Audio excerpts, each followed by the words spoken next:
Salam əziz uşaqlar. Bugün biz 4-cü sinif Azərbaycan dili fənnindən sifətin dərəcələri mövzusunu öyrənəcəyik. Əvvəlcə xatırlayaq, sifət nə idi? Sifət varlığın əlamətini bildirib, necə, nə cür, hansı suallarına cavab verən sözlər idi. Uşaqlar, gəlin lövhədəki yaşıl rəngini bir-birindən fərqləndirmək üçün onları adlandıraq. Birinci şəkildə adi yaşıl rəng verilib bizə. Görürük ki, ikinci şəkildə yaşılın rəngi, yəni rəng tonu azaldılıbdır. Yəni yaşıla yaxın bir rəngdir. Amma üçüncü şəkildə isə biz adi yaşıl rənginin daha tünd formada verildiyini görürük. Yəni burada isə yaşılın tonu çoxaldılıb. Deməli, birinci şəkildə adi yaşıl rəngi, ikinci şəkildə onun tonu azaldılıb, açıq yaşıldır. Üçüncü isə yaşılın rəng tonu çoxaldılıb, yəni tündləşib. Biz buna deyirik tünd yaşıl. Bəli, biz bunu adlandırsaq, yaşıl, açıq yaşıl və tünd yaşıl kimi adlandıra bilərik. Deməli, əlamət bildirən sözlər dərəcələrə ayrılır. Sifətin uşaqlar 3 dərəcəsi var. Adi, azaltma və çoxaltma. Başqa bir nümunəyə baxaq. Lövhədə 3 qarpız dilimi görürük. Birinci qarpız dilimi qırmızı rəngdədir. İkincisi isə tam qırmızı deyil, qırmızıya yaxındır. Qırmızı təhər. Üçüncüsü isə daha çox qırmızı rəngdədir, yəni daha qırmızıdır. Qıpqırmızı biz deyirik, qıpqırmızı qarpız. Bəli, bunu da adlandırsaq, qırmızı, qırmızımtıl, yəni nə qırmızı, nə də çox qırmızı. Qırmızımtıl, qırmızıya yaxın və qıpqırmızı. Növbəti nümunəyə baxaq. Çiğ ət, ala çiğ ət, lap çiğ ət. Çiğ adi dərəcədə, adidir. Ala çiğ, yəni nə çiğdir, nə də ki çox bişik, normal. Və lap çiğ. Burada isə ətin daha çox çiğ olduğunu biz vurğulayırıq.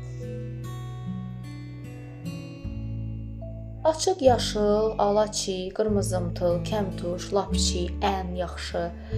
Fikir verirsiniz uşaqlar, burada sifətin dərəcələrində verilmiş sözlər, bəziləri defislə yazılıb, bəziləri bitişik yazılıb, bəziləri aralı yazılıbdır.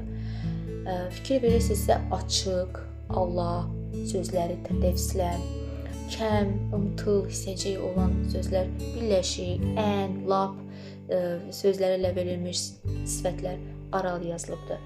Bu onu göstərir ki, sifətin dərəcələri yazılışına görə də 3 qrupa bölünür. Defislə yazılanlar, bitişik yazılanlar və ayrı yazılan sifətlər. Yada saxlayaq ki, açıq, tünd, ala sözləri ilə verilmiş sifətlər defislə yazılır. Açıq sarı, tünd yaşıl, ala çiğ. Bitişik yazılan sifətlər isə kəm, təhər, umtul, yub, şip. Bax, bu hissəciklərlə, məsələn, kəm şirin, tuş təhər, bozumtul, yub yumru, şip şirin. Bu cür verilmiş sözlər bitişik yazılır. Ayrı yazılanlar isə lap, daha, ən bu sözlərlə verilmiş sifətlər isə ayrı bir-birindən ayrı yazılır.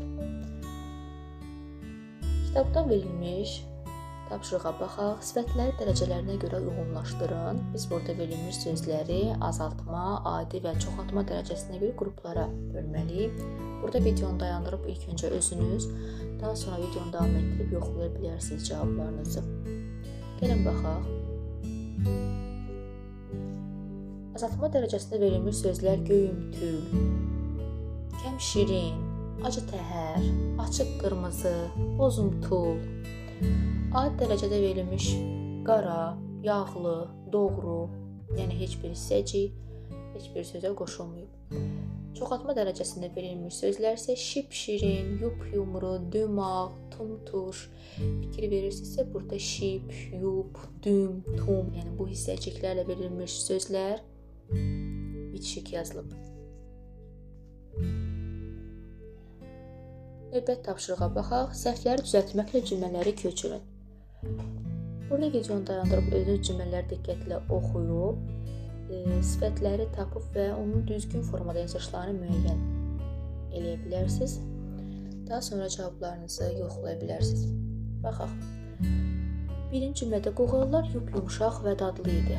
Yumşaq, dediyim kimi yub, şib, kəm, təhər bu hissəciklərə verilmiş sözlər bitişik yazıldığına görə yumşaq sözü də bitişik yazılmalıdır.